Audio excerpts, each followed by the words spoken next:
Yeah, when they try to film and it have bystanders just listening, it's hard, you know. What's up, soldiers? Chris here, CaribbeanPot.com. Always a pleasure to have you guys here in the kitchen. Meat Free Monday, we have not done a recipe in a while.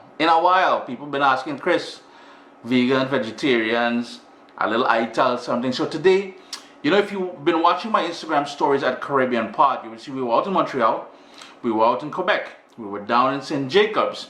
And that is a combination of what we're doing here. We're doing roasted beets, St. Jacobs, with garlic, Quebec, and carrots, Montreal. You're gonna love this one, man. Vegetarians, show some love now. Drop some comments down below. Hit that thumbs up and all kind of thing. Not vegetarians, you can thank me for this one because they're real nice. There we go. First up with the carrots, and I have them soaking here in water. I ended up using a potato peeler, and I peel them, and this is just a medley of different colors. And these are from Montreal. These are from Montreal.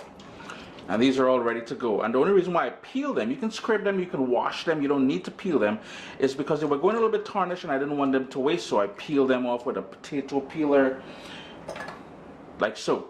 Next up, we've got the beets. And the beets, as I said, I've got two different types. I've got red beets, and I've got these orange beets.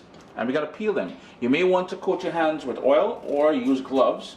Well, the yellow ones or the orange ones, you really don't have to. But I'm just going to peel, and it's going to make for cooking a lot easier, because the whole idea is to roast them off to bring out all that brilliant sweetness. So I'm peeling them, and then I'm going to quarter them. I'll show you how I'm doing them. And the reason why the carrots are soaking in water is because I don't want them to discolor.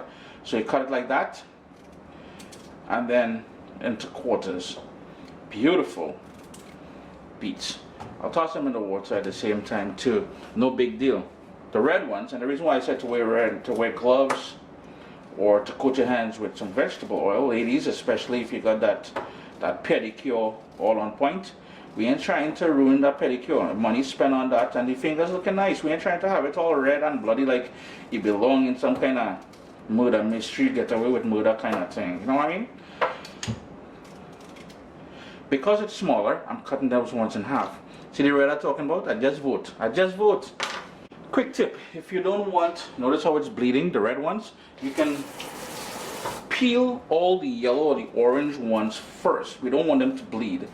And that's what I'm going to toss in there. The red ones, don't toss it in there. It's going to bleed, and it's going to, you know, we're trying to get all that sort of nice colors, you know. We eat with our eyes first, so the more appetizing it looks, the more colorful it looks. The little ones are more likely to eat them. This is something even the little ones would love to. And once you've had beets, a nice roasted beets, and we're doing these on the grill outside, but you can certainly do it on the oven inside. It's very hot outside right now. It's about 36 degrees Celsius or something. I ain't trying to crank up the oven. So we're going to go outside and do it. And a quick tip when working with the red beets, if you're going to put it in the water, you can put a little bit of lemon juice in there, and it's going to prevent it from bleeding. Now, I ain't trying to look like an nincompoop.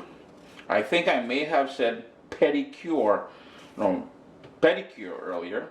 Ladies, we both know it's manicure I meant, right? So save the hate now. Chris and no nincompoop. Alright? Alright. Now I know I did promise you garlic, and this is the garlic we brought back from Quebec.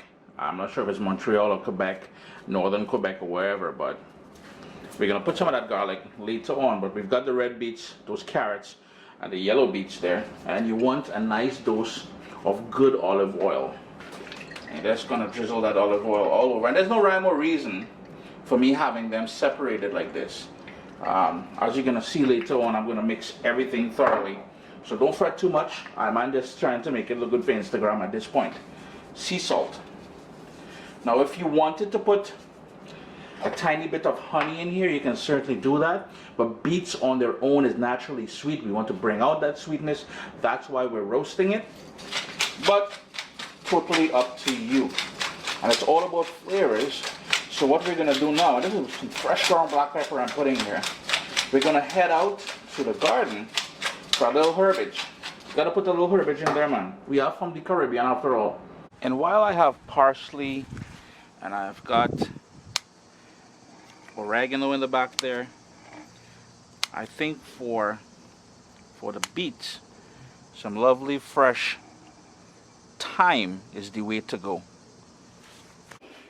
So we've got that fresh thyme. We need a little bit of lemon juice. Not too much, just about a tablespoon or so. And the garlic, just look at the size of them. I'm just going to give them a little slicing in there. If you want to crush it, you can certainly crush it. If you want to leave it whole, you can leave it whole. And the whole idea is for it to perfume the carrots and the beets as they roast. And just before I get my hands in there and toss everything to coat it with the pepper and the garlic and the thyme and all that, we're going to grate in some ginger. And don't go too heavy with the ginger. Or go heavy if ginger is your thing. You can certainly rock the ginger. Now all you want to do now is go in with your hands and give that a good toss.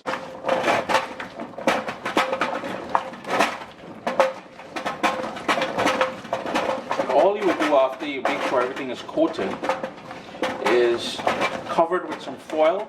You can stick this in your oven indoors, 375, but in my case we are going outside on the grill, my propane grill, with a nice single layer, and we're going to roast this off. Well, it's so easy, and I'm telling you, man, it's going to be lovely, tasty, all kind of thing like that. And as the grill comes up to temperature, I'm just covering the pan with some foil here, just to help roasting. Later on, we're going to take it out. We're going to sort of steam cook it first. Later on, we'll remove the foil and let it get that nice charring and bring out all that sweetness and stuff like that. The grill is about 375 degrees. Just going to put that on there, put the lid down, and let that roast off in there. It's been about 30 minutes, and I know my grill is on an angle, and most of the oil settles here, so I spin it around, and all I'm doing is making sure nothing is sticking uncovered now. As you can see, took the cover off after 30 minutes, and we're just going to roast it now without a covering.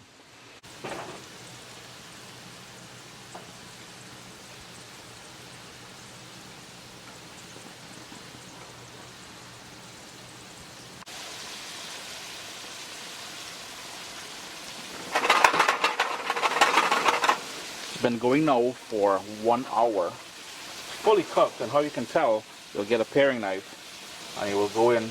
Notice, no resistance whatsoever, nice and soft all the way through. What I like doing, it's very simple. Just a little bit of greenery, some chopped parsley. If you want to go in with some scallions instead, you can certainly do that. Chris here, CaribbeanPot.com. A delightful summertime something. If you want to do it in the winter when root vegetables are in full swing, so in October, November, December, you can certainly do that. Always a pleasure having you guys here in the kitchen with me. Meat-free Monday. We did a nice roasted vegetable on the grill, but as I said, you can do this inside as well. Irie? Irie.